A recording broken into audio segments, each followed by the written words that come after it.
संत हरिदास जी की ग्रंथावली पुस्तक भविष्य चौतीसा नामक चौपदी पेज नंबर 474 475 पर संत ने क्या भविष्यवाणी कलियुग की अंतिम लीला को लेकर करी है, आइए सुनते हैं।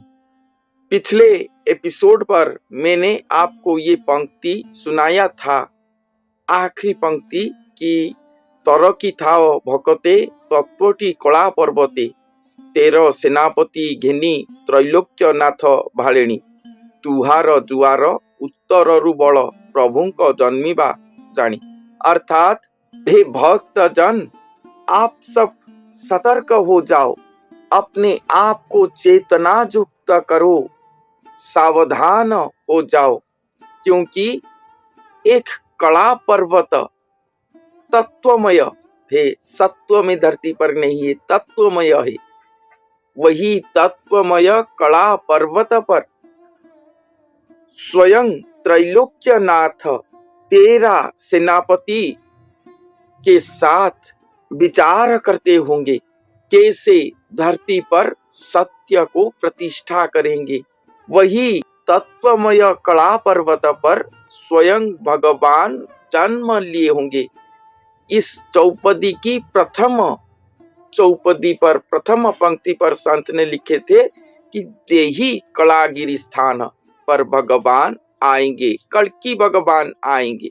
और यहाँ पर तत्वमय कलागिरी कही है, अर्थात ये जो बात कहा गया है एक मनुष्य, एक महापुरुष को लेकर कहा गया है। और जब ये कथा प्रचारित होगा, स्वयं भगवान की जन्म कथा प्रचारित होगा, तब जैसे समुद्र के किनारे पर ज्वार आता है, उसी तरह उत्तर दिशा से बल आएंगे, उत्तर दिशा से बड़ सब आएंगे, अर्थात साधु संत जन। भारत के उत्तर दिशा हिमालय पर्वत श्रेणी, जहीं पर अनेक अनेक साधु संत जन गुप्त होकर रहे हैं। भारत के उत्तर दिशा पर ही वृंदावन, अयोध्या सब है। साधु संत जनों की वो स्थान कहलाता है। तो वहां से बहुत सारे साधु संत जन आएंगे, प्रभु के जन्म वार्ता को सुनकर प्रभु के पास आकर पहुंचेंगे। थय न रहिब काहीं थिला वीर अन्य नहीं, थय न पाइबे पुणी थान दर्पण जानी, थय न जानिबे बणा से होइबे गीता ग्रंथ पढ़ी सुनी। और कोई भी थय नहीं पाएंगे, सभी साधु संत जन भगवान उदय होने के बाद, प्रकट होने के बाद उनके पास आकर पहुंचेंगे, मगर कोई भी थय नहीं पाएंगे। जितने भी सिद्ध वीर होंगे, थिला वीर अर्थात जितने भी शक्ति सामर्थ्य पाकर, सिद्धि महासिद्धि पाकर जितने भी साधु संत रहे होंगे, सब आएंगे उनके पास। मगर वो जो महापुरुष के शरीर पर स्वयं भगवान रहे होंगे, वो दर्पण स्वरूप होंगे। दर्पण अर्थात आईना, मिरर, जिसके सामने हम खड़े हो जाने से हमारा चेहरा दिखाई देता है। उसी तरह जितने भी साधु संत, बड़े बड़े जोगी मुनि सब आएंगे, सिद्ध महासिद्ध पुरुष अपने आप को कहते होंगे, उनके पास आकर पहुंचेंगे, उनके सामने बैठ जाएंगे। तब जैसे दर्पण पर अपना चेहरा दिखाई देता है, उसी तरह वो महापुरुष जो कि अंतर्यामी भगवंत स्वरूप होंगे, वो उनके टोटल हिस्ट्री को कह देंगे। आप कितने साधना किए हो, कितने शून्य गति आपका हुआ है, आध्यात्मिक गति कितना हुआ है, कहां कहां आप भूल करे हो अपने जीवन पर, आध्यात्मिक पथ पर आप कितने परसेंटेज तक सही हो। भगवान आकर गुप्त में रहे हैं, इतने साल हुआ ये गुप्त लीला चल रहा था, आप सभी को क्यों निर्देश नहीं हुआ, क्यों निर्देश नहीं हुआ।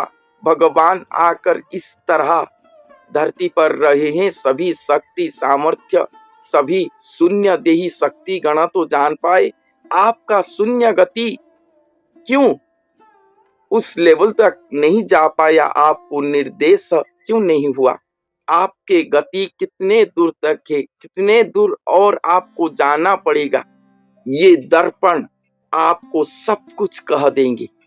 इसलिए कोई भी साधु संत जन सिद्ध महासिद्ध जोगी जन थय नहीं पाएंगे।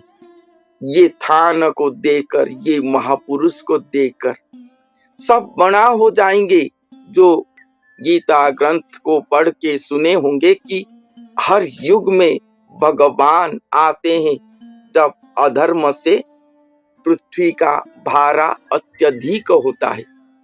साधु संत जनों को उद्धार करने के लिए, परित्राण करने के लिए स्वयं भगवान अपने महामाया के द्वारा, अपने महाजोग माया के द्वारा शरीर धारण करते हैं।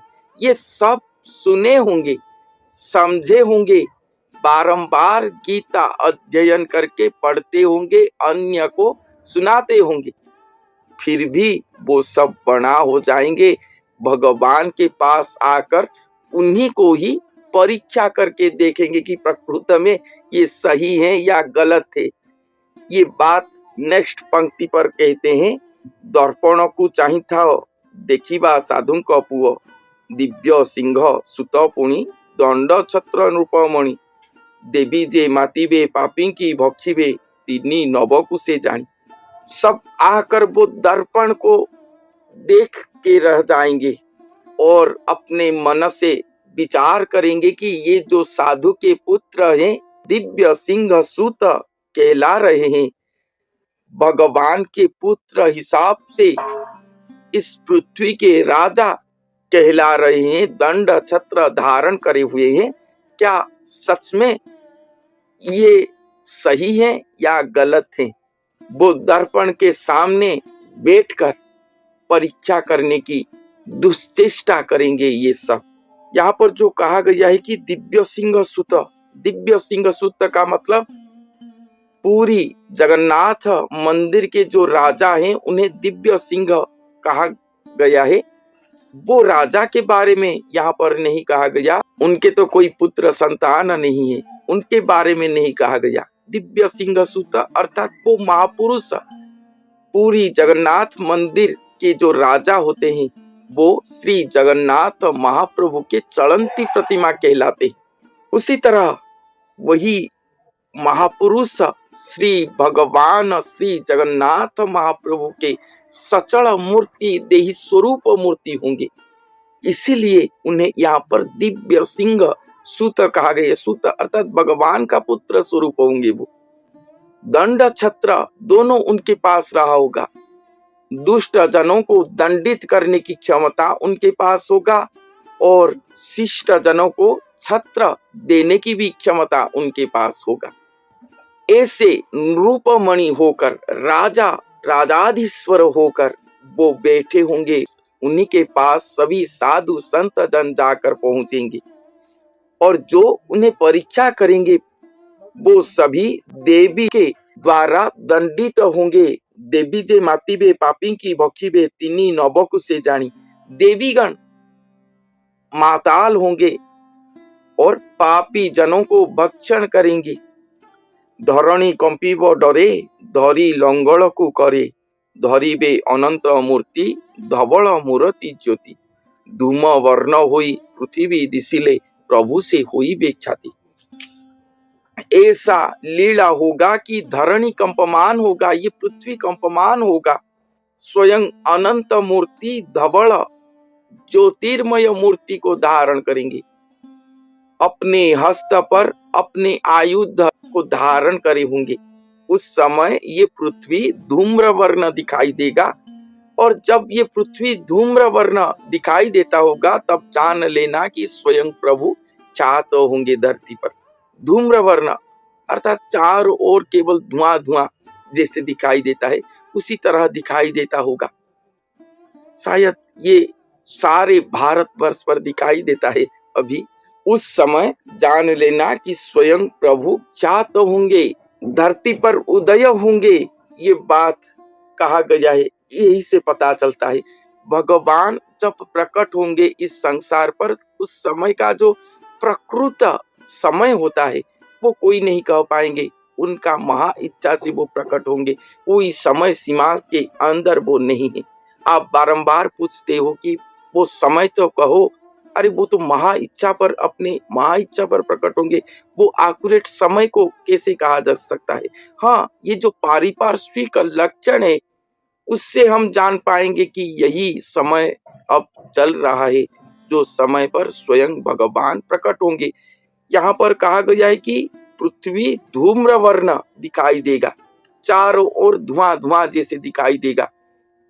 जैसे इस तरह की दिखाई देगा तभी जान लेना कि प्रभु इस संसार पर ख्यात होने जा रहे हैं। निश्चय उदय हेबे हरि नीलाकु आरंभ करी, निरेख होइबे प्रजा नृपति अनंत ओझा, नीलगिरि तेजी उदय गिरि भजी स्थापिबे भक्त परजा। ये जब दिखाई देगा तब जान लेना कि सुनिश्चित ही हरि इस संसार पर उदय होंगे, अपने लीला को आरंभ करेंगे। प्रजा नृपति, प्रजा राजा सब निरेख निराश्रय हो जाएंगे, नीलगिरी को तेज करेंगे, उदयगिरी को भजन करेंगे, और भक्त प्रजा जो उनके होते हैं वो सभी को स्थापना करेंगे। जो नृपति राजा अब संसार पर हैं, प्रजाजन जो हैं वो सब निरेख निराश्रय हो जाएंगे। केवल भगवान अपने भक्त प्रजा जो हैं, जो प्रजा उनके भक्त हैं, हृदय से मन से उनको पुकारते हैं, वही भक्त प्रजाओं को भगवान आकर स्थापना देंगे और नीलगिरी को तेज्य करेंगे। नीलगिरी अर्थात पूरी जगन्नाथ मंदिर, उसे नीलगिरी कहते हैं, उसे तेज्य करेंगे। उदयगिरी को भजन करेंगे, उदयगिरी को भजन करेंगे। उदयगिरी अर्थात जो देही कलागिरी है, ये सबसे चमत्कार लाइन है। नीलगिरी को तेज्य करेंगे, उदयगिरी को भजन करेंगे। उदयगिरी जो कहा गया है कि देही कलागिरी धरती पर स्थापन होगा, वहां पर भगवान जाकर पहुंचेंगे। देही कलागिरी अर्थात एक महापुरुष, उन्हीं को ही भजन करेंगे। कल्कि भगवान, स्वयं कल्कि भगवान वही महापुरुष या वही देही कलागिरी स्वरूप, उदयगिरी स्वरूप वही महापुरुष को भजन करेंगे, उनके प्रेम भक्ति की दास बन जाएंगे। ये प्रेमामृत, महाप्रेमामृत महागाथा है, अनन्य नवीनतम महासृष्टि है श्री जगन्नाथ महाप्रभु की। ये धरती पर भगवान का अंतिम लीला है, अति प्रेममय महारसामृतमय ये लीला है कि भगवान स्वयं श्री जगन्नाथ महाप्रभु आकर एक मनुष्य को भजन करेंगे। सब उन्हीं को पुकारते हैं कि आप इस जगत का, इस विश्व ब्रह्मांड का श्री ठाकुर हो, स्वयं भगवान हो आप। मगर वही भगवान आकर एक मनुष्य को अपने भगवान करके उन्हीं को ही भजन करेंगे और अपने जो भक्त प्रजा हैं उन्हीं को स्थापन करेंगे। उनके लिए सुख नदी स्रोत की तरह आएगा। पूरीबे पृथ्वी रे सैन्य पुरुणा हेबे बिहन, पक्ष रे जे तिनी युद्ध पड़िब घोर प्रमाद, पक्ष कृष्ण पुण चंद्र आदर्शन सेही रूपे हेब द्वंद्व। इस पृथ्वी पर सैन्यगण चारों ओर व्याप्त होंगे। जो पुराने हैं वो महापुरुष के पास जो जन होंगे, पहले से रहे होंगे, वो सब बिहन सदृश होंगे। और एक ऐसा समय आएगा कि एक पक्ष में 3 बार युद्ध होगा और ये युद्ध के कारण भयंकर घोर प्रमाद पड़ेगा पृथ्वी पर। वो पक्ष कृष्ण पक्ष होगा। एक महीने 2 पक्ष होता है, कृष्ण पक्ष शुक्ल पक्ष। कृष्ण पक्ष वो पक्ष होगा और वो पक्ष पर 3 बार युद्ध होगा। चंद्र आदर्शन, जैसे कृष्ण पक्ष पर चंद्र क्षय जाता है, धीरे धीरे चंद्र क्षय जाता है, हम चंद्र को दर्शन करना क्षय होता जाता है। उसी तरह इस धरती पर द्वंद्व बढ़ेगा, भयंकर द्वंद्व बढ़ेगा। युद्ध एक पक्ष में 3 बार युद्ध होगा। फणिपति उदे जेबे फिटिब कषण तेबे, फकीर मूर्ति धरी फेरिबे जगते हरि, फंदा करी प्राणी विनाश होइबे, देखी मरुथिबे झुरी। फणिपति उदय होंगे, फणिपति अर्थात स्वयं अनंत धरती पर उदय होंगे, तब भी जाके इस पृथ्वी का कषण दूर होगा। इस पृथ्वी पर जितने भी द्वंद्व लगा है, युद्ध परिस्थिति सृष्टि हुआ है, पृथ्वी प्राकृतिक विपर्यय का शिकार हो रहा है, ये सब कुछ दूर होगा स्वयं अनंत धरती पर उदय होने से। और फकीर मूर्ति को धारण करके स्वयं भगवान जगत को आएंगे। फकीर मूर्ति धरी फेरिबे जगते हरि, फकीर मूर्ति को धारण करके स्वयं हरि आएंगे धरती पर, लौट कर आएंगे। जब इस धरती को वो छोड़कर गए थे, द्वापर युग में राजा होकर गए थे, श्री कृष्ण प्रभु के रूप में वो गए थे, और जब फिर से इस कलियुग पर आएंगे तब वो फकीर मूर्ति होकर आएंगे, अर्थात दरिद्रता के अंदर रहेंगे। फकीर, कोई राजा परिवार पर वो नहीं होंगे, राजा नहीं होंगे धरती पर। जब वो धरती पर उदय होंगे ऐसे वो नहीं हुए होंगे, वो फकीर होंगे। और उस समय जो प्राणीगण होंगे वो सब नाना प्रकार के फंदावृत्ति करके अपने विनाश को खुद ही बुला कर लाए होंगे। ऐसे ऐसे काम करते होंगे, कर रहे होंगे कि खुद ही अपने मृत्यु को बुला कर लाए होंगे। और जब भगवान प्रकाश हो जाएंगे, प्रकट हो जाएंगे, तब वो सब अपने कर्म फल के कारण मृत्यु लाभ करेंगे। उससे निकलने की कोई भी रास्ता नहीं होगा उनके पास। इसीलिए सब यही दुख पर दुखित होंगे कि स्वयं भगवान जब प्रकट हो रहे हैं, हम उनको देखें मगर उनके लीला पर शामिल नहीं हो पाए। अपना कर्म फल के लिए हम खुद ही मृत्यु का शिकार हुए। इसीलिए संत कहते हैं बारंबार, उड़ीसा की भविष्यवाणी ग्रंथ से कहते हैं कि आप सब सचेत हो जाओ, जागृत हो जाओ, अपने आप को रोक दो, गलत पथ पर मत जाओ। प्रभु प्रीति, प्रभु आश्रय, प्रभु नाम, इसी को ही धारण करो, प्रभु भक्ति पर रहो। संसार करे हैं अपने पेट की चिंता, वो भारा वहन करते हैं, मगर प्रभु पथ को त्याग मत करो। संत जन यही उपदेश सभी को दे रहे हैं, लक्षण भी बता रहे हैं कि यहाँ पर एक लक्षण बताए कि पृथ्वी धूम्रवर्ण दिखाई देगा, ये पृथ्वी धूम्रवर्ण दिखाई देगा। उस समय प्रभु विख्यात होंगे धरती पर।